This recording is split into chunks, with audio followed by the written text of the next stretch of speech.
Пайғамбарымыз Мұхаммад алейхиссалам Миражға шыққанда 7-ші асманда Ибрахим пайғамбарға жолыққан. Қайтып келатқанда Ибрахим пайғамбар Байтул Маамур деп қояды, періштелердің немесі бар екен. 7-ші асманда тавафла тұрған Кабасы бар екен. Ошоға жөлөнүп тұрған екен, жөлөнүп.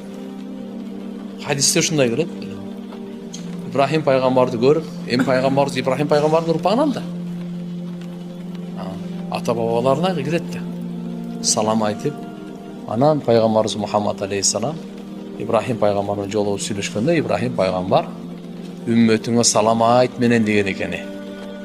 Қарашы, бізге Ибрахим пайғамбар салам айтады. Пайғамбар саллаллаху алейхи вассалам айтты, Ибрахим пайғамбар атаңар мынаке сіздерге салам айтты дейді. Біз не дешіміз керек? Ва алейхиссалам.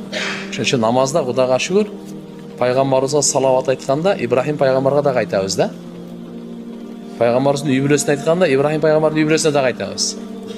Пайғамбарымызға Алла Тағаладан берекені сұрағанымызда үй бүлесіне де Ибрахим пайғамбарға да қайтамыз да. Аллахумма салли аля Мухаммад ва аля али Мухаммад кама саллайта аля Ибрахим ва аля али Ибрахим иннака хамидун маджид. Аллахумма барик аля Мухаммад ва аля али Мухаммад кама баракта аля Ибрахим ва аля али Ибрахим иннака хамидун маджид.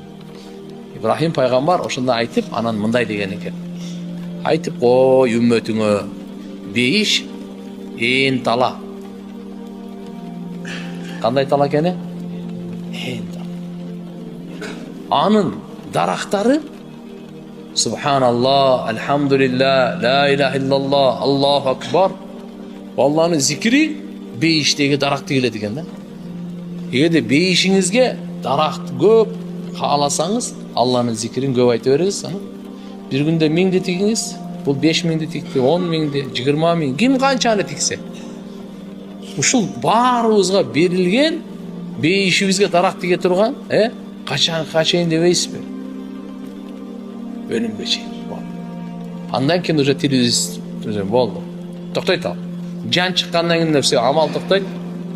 Тилден зикир чыкпай калат. Кол менен садак